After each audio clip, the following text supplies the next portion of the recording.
9. I'm meteor.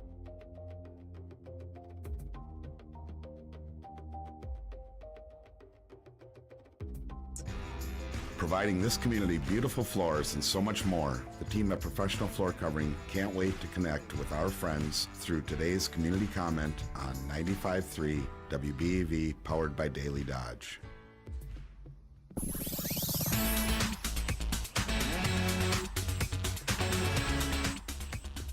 Welcome to Community Comment here on 95.3 WBEV, powered by Daily Dodge. It is presented by Professional Floor Covering and Abbey Design Center at 713 Park Avenue in Beaver Dam. You can visit their website, proflr.com. And you can get your cabinetry upgraded over at Professional Floor Covering. Your kitchen cabinets should do more than just look good. They should last for years to come. Professional Floor Covering is an Abbey Design Center in Beaver Dam and partners with top cabinetry brands to offer quality craftsmanship and style. From traditional to modern, Randy and his team can help inspire and create the kitchen you've been dreaming about. Stop in to Professional Floor Covering at 713 Park Avenue in Beaver Dam or visit their website, proflr.com. And so we send it now to the Daily Dodge TV studios with Justin Wilski for today's Community Comment. Thank you, Jake, and I want to welcome everybody into today's Community Comment. Our guest today joining us on the phone is Todd Greco with the Dodgeland School District. Todd, good morning. Good morning. Always a pleasure to have you on, and always great to get a moment to speak with the various school districts around our community. Usually, when we have people on from the school districts, it's a clear indication that that school year is right around the corner, and no different in this case. Yeah, definitely. We're very excited. At this point in the school year, great to be with you. Thanks for having me, and certainly excited to welcome all of our families back and our students. Next week, we're going to be starting with our brand new teaching staff that just started with us, and then the week after that, all of our staff will be returning, and we're putting on those finishing touches, getting the buildings ready to go, and making them shine and getting ready for our students to come back, which will be on September 1st. While the kids are all at home dreading that first day of school, or maybe excited for the first day of school, I guess it depends on your kid, there's already then some hard work that's going on behind the scenes, making sure everything is ready to make that transition back to learning kind of a smooth thing. Yeah, we definitely have been busy this summer and getting ready for the open of the school year. Certainly, one of the big things that we've been focusing on is, as a result of our spring referendum, kind of putting us in a really good path financially. We're in really good financial health here in the school district. Our neighboring school district, Hustisford, unfortunately failed their referendum, and things not moving in as favorable position for them. As a result of that, we entered into a tuition arrangement with the Hustisford School District to educate the Hustisford students here in our school district. And so that will come with a little bit of a bump in our enrollment. We're currently expecting somewhere in the ballpark of around 150 total students that will be coming to us either through open enrollment or the tuition arrangement, in which case it has required us to bring in some additional staffing to accommodate those needs. And so it's been very busy, moving classrooms around and getting our schedules prepared, and then of course hiring teachers. And so we have a pretty good hiring class of teachers coming in this year to start the year. So a lot of excitement around that, and we'll have a few more students and teachers in our hallways as the year opens. Now, these roughly 150 students that you're looking at bringing in from the Hustisford School District, is this across all different grade platforms? All grades, yeah. So it's all across the board. And one of the things, I think that we were very committed to in our referendum was making sure that we had class sizes that were, very reasonable and kept those same staffing levels at our elementary school in particular. As we start to move into the secondary world, we can see some increased class sizes and things like that, and that's a little bit more common. And at the same time, in those really sensitive grades, early elementary grades especially, it's really important to ensure that we have a good teacher to student ratio there. And so that was really kind of, I think, the element that we really wanted to make sure that we delivered for our students and our families and our community, because one of the things we talked about during the referendum in the spring was making sure that we would use the money to keep our class sizes at the levels that they were. We want to maintain the class sizes where they were, and that they wouldn't continue to get larger as a result of additional budget cuts that would be needed. And so one of the things we wanted to be sensitive to was just bringing in additional students, that we would also hire staff along with that to maintain those class sizes. And so as a result of that, across our entire system, we brought in 10 additional staff members. And so now those funds, of course, that are coming to us through the tuition arrangement is what will pay for that. And so we'll be essentially, kind of dollar for dollar, or trying to be as close to that as possible with the money that comes in, that we would essentially pair that with appropriate staffing and expenditures to go with that. And so that we're not using, or we don't have to use any of our funds that we had received through the referendum and things like that for us. We are talking with Tom Greco with the Dodgeland School Districts. We are going to take a very quick break here. When we come back, we're going to dive a little bit more into this topic. So stick with us on 95.3 WBEV.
Hear what's going on in your community. Stay tuned to Community Comment on 95.3 WBEV, powered by Daily Dodge, presented by Professional Floor Covering.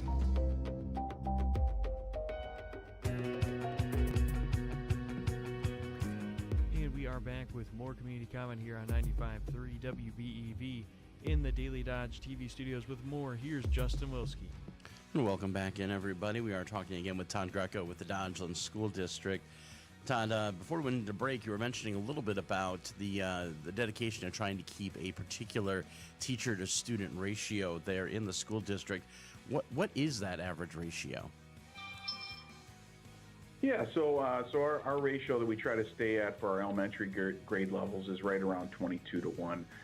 As we get down into like the kindergarten levels, we're trying to be right around 18 or so.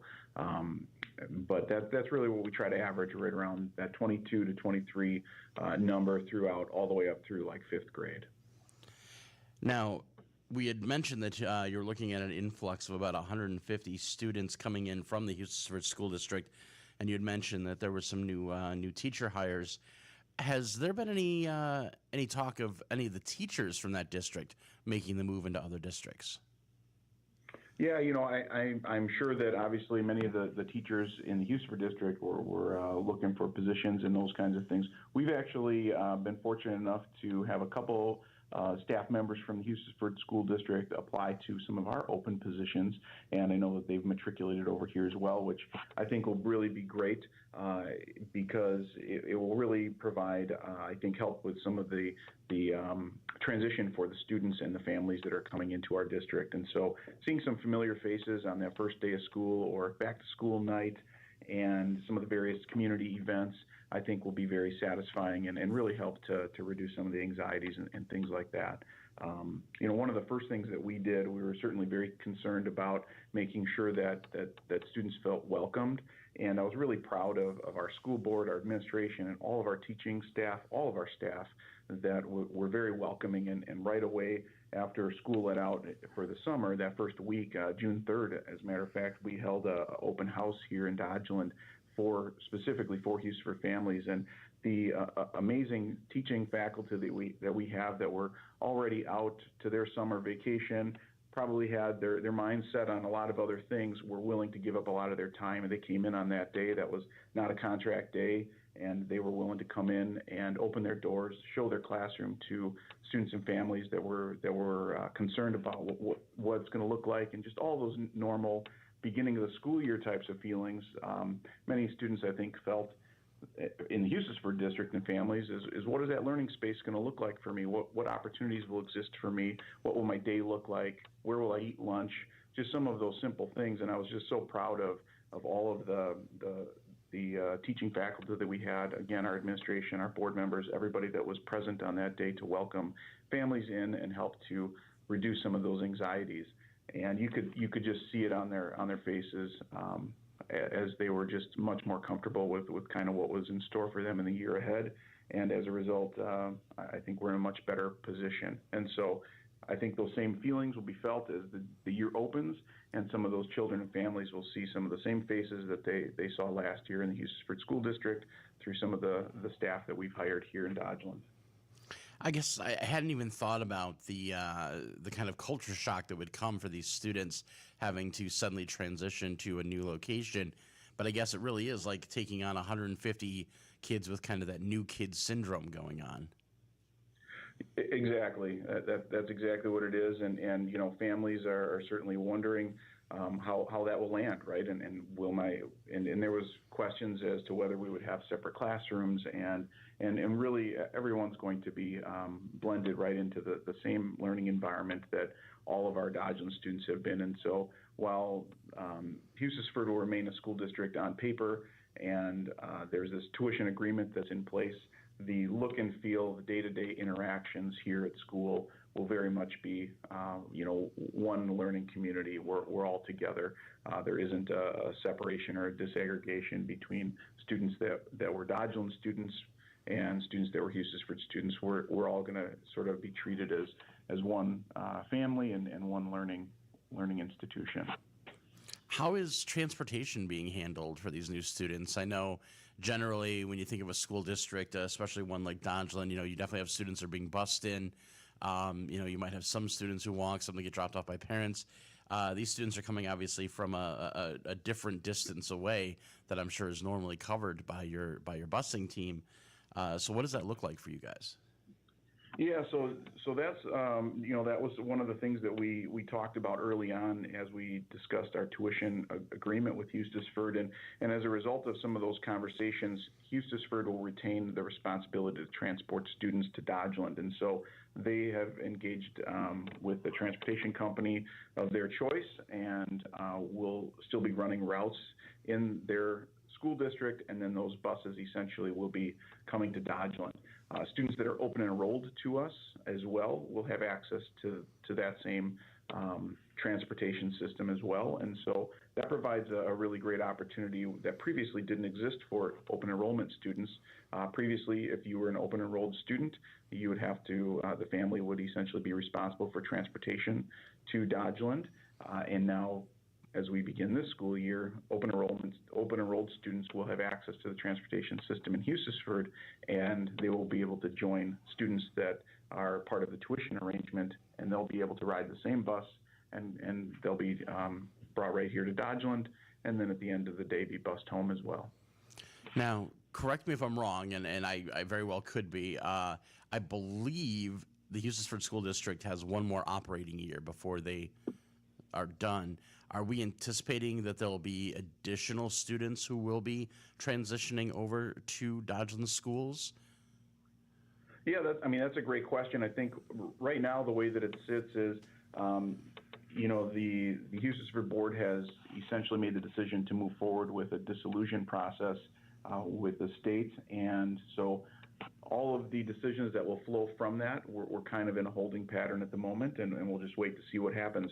Our tuition arrangement is for 1 year only at the moment, and as the year goes on and some of the answers to those questions start to take shape, and we start to have a little bit clearer path, then we'll kind of decide if we would need to enter into an additional tuition arrangement moving forward potentially, and we'll also, I think, know what's going to ultimately happen with the dissolution process. And so it certainly is possible that we could obtain additional students in years ahead, but we're just taking it at this point just for 1 more year.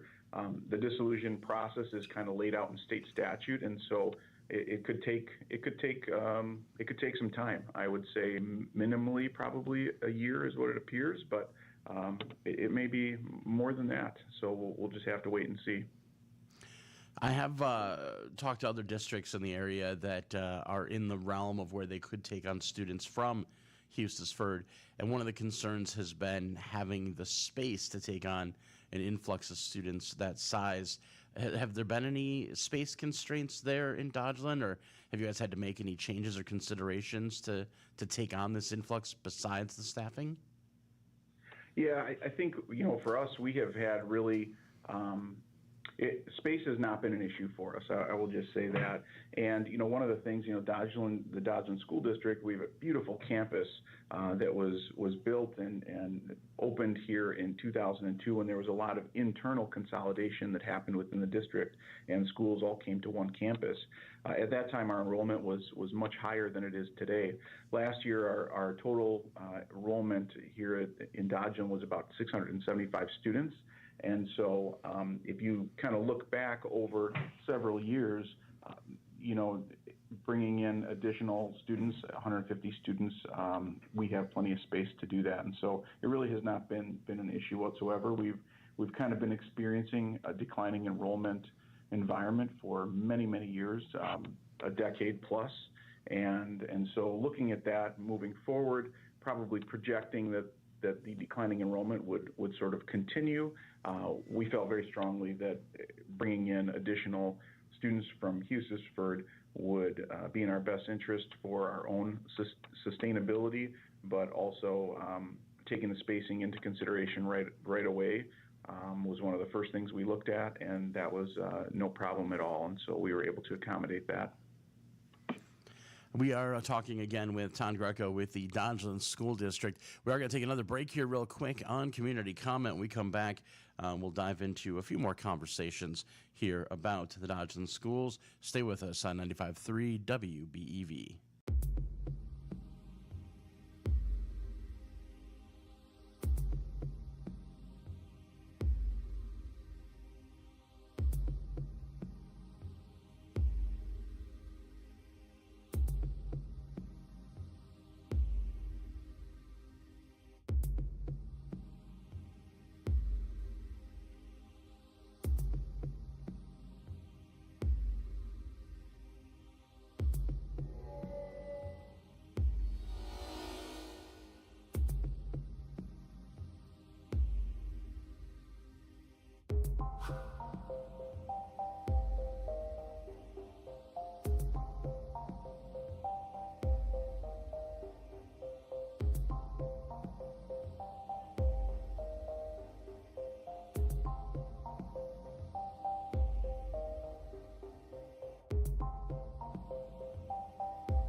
back with the last segment for today's community comment here on 95.3 WBEV. Here's Justin Wilski.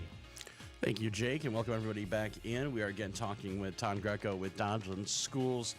Todd, we talked a little bit about everything that's going on with the school district, with the influx of students you guys will be taking on from Eustisford. We talked a little bit about the staffing that you've had to bring on for that. But I guess the question I always have anytime I talk to anybody at the start of the school year is, how are your staffing levels looking going into the new school year? Are there still openings? Are there still things you're looking to fill? Yeah, we just recently just had our final hire. Here we've got a vacancy that we had posted for a kindergarten position.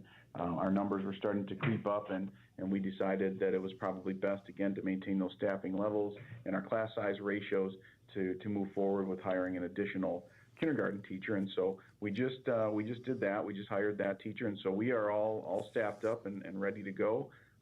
All of our positions are filled, and so it's really a great feeling and a good place to be. I know some of the years in my career as an administrator, there have been some times where we have opened up the school year and there's been a couple of critical positions that have been still open and we've been still trying to fill. And so it's really a nice place to be a couple of weeks out from the beginning of the school year and have all of our positions staffed.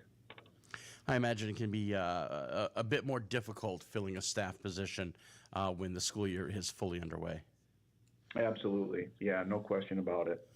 Now, obviously, this time of year, one of the concerns that people have as they start thinking about, school costs, especially when we talk about school districts like what's going on in Eustisford.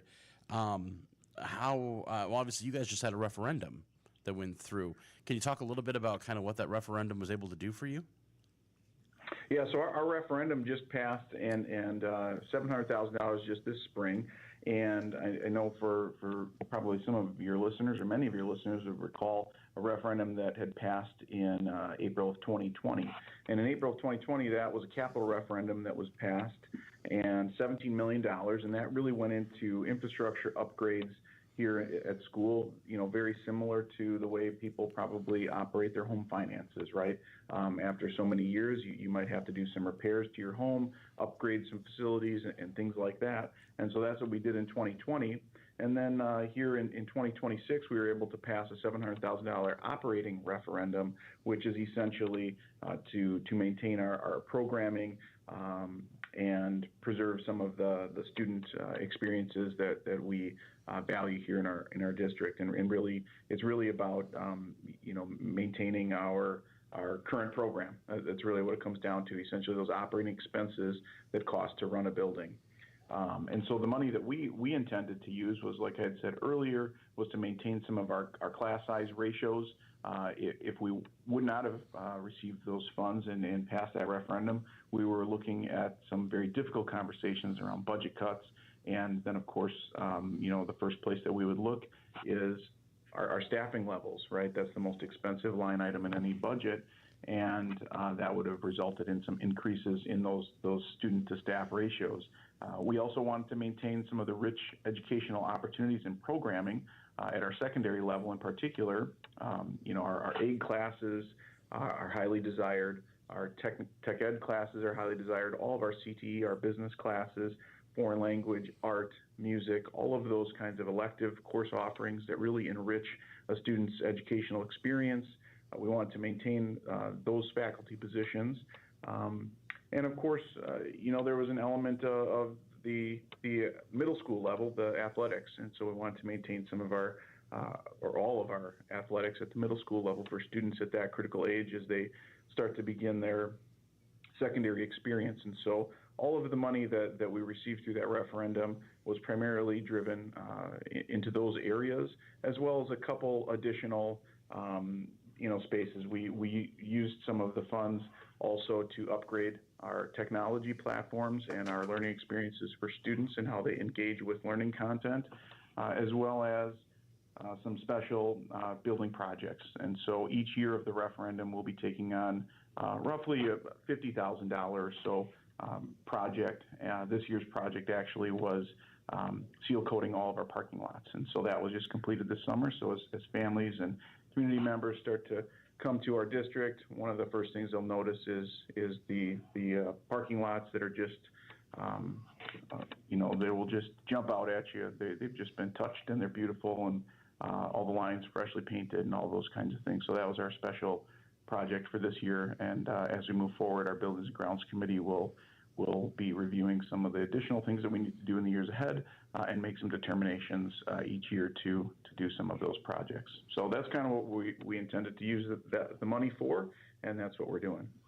Now, if my memory serves me correctly, and please correct me if I'm wrong, but I believe the referendum increases your spending limit by $700,000 per year for 4 years?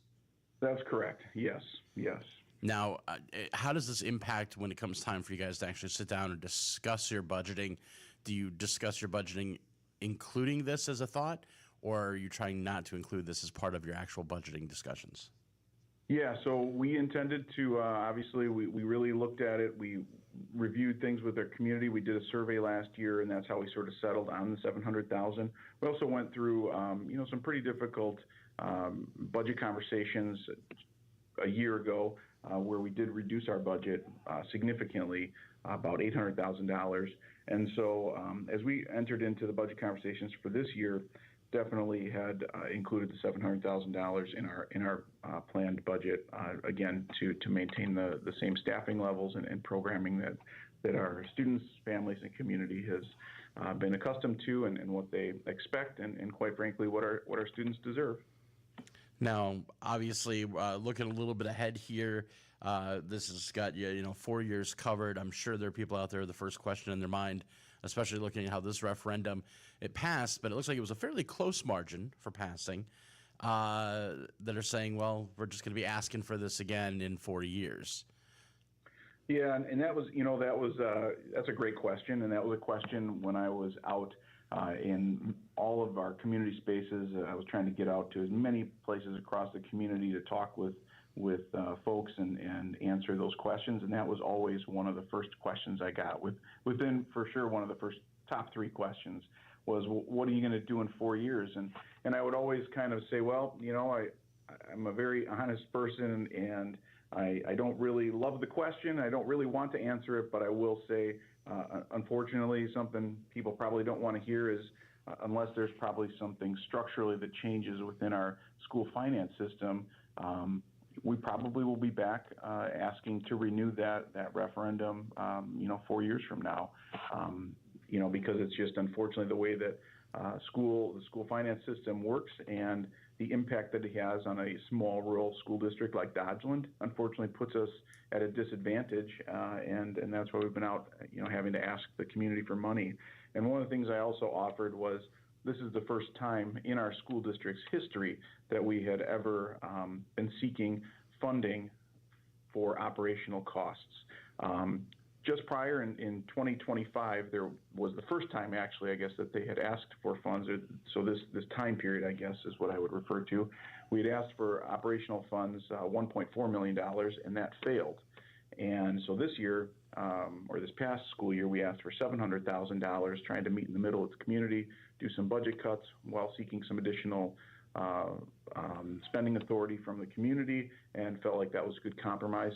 And it did pass, and you're right, it was definitely close, 52-48, but I think the community recognized the importance of that, and the unfortunate reality that we face, again, being in the school finance system in the way that it is designed. So, unfortunately, we probably will be out asking for those funds again, is my guess. But, 4 years, there's a lot of time in between, and we'll see kind of what happens. And I think, we certainly, one of the things I think we conveyed to the community was that for many decades, the school district has been managed very, very well, financially speaking. And not to say that there wasn't a decision here or there maybe that could have gone differently, but I would say when you look at it from a 30,000-foot view, it's been very, very well managed. And we certainly don't want to have to ask the community for money, but we're just in a position where, unfortunately, we have joined 90% of our neighboring school districts across the state by seeking operational funding. I fully understand where you're coming from there. I think the phrasing I've heard most commonly coming from other administrators is costs are rising, funding seems flat. And unfortunately, that has led to these numerous operating referendums we've seen statewide. Would you, if your fellow administrators across the state all band together and went to the Capitol asking for changes in how states do funding for schools to help out, is that something that you would see as being a need? Definitely, I think one of the things where I may differ in some respects with some of my colleagues is, I think that our funding system, the way that it's designed, isn't necessarily terrible, but what has to happen is we do need to put funds into the system. And so your comment about being flat, that is 100% accurate. That's so true, and we're feeling that out on the front lines every single day.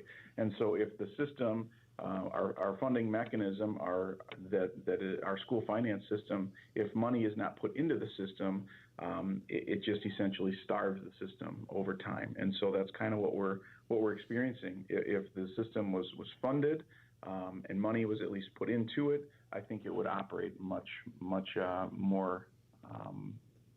It would operate the way that it's intended to operate. Again, talking with Todd Greco with the Dodgeland School District. Todd, I'm going to give you the final word before we send you off for the day. Anything you want to share finally about the district before I send you off? Yeah, just, we're really looking forward to welcoming everybody back. For any families that are out there listening, enjoy the final couple weeks of summer. I'll be out at the Dodge County Fair here in the next couple of weeks. Looking forward to that. So I'm sure I'll run into some of our students and families and community members. If you see me, don't hesitate to stop by, say hi. I'd love to engage. And anybody can give me a call as well if I don't see you there. But wish everybody well the final couple weeks. We're really excited to get everybody back. We have our back to school night coming up here in just a couple of weeks. And so I'm sure we'll have a lot of our families coming back for that on Wednesday the 26th. And so, but yeah, really looking forward to another great school year and the continued growth that we'll experience here in Dodgeland. The future is looking really bright, and I'm excited for another year. Well, when you're out there wandering around Dodge County Fair, feel free to swing by Good Karma Park and say hi. We'd love to say hi to you. And, of course, we invite everybody to make their way out there as well. Nice little place to sit and chat if they have any questions for you, I'm sure. But, again, we thank you for coming on. And, again, we talked today with Todd Greco with the Dodgeland School District. That should do it for today's Community Comment.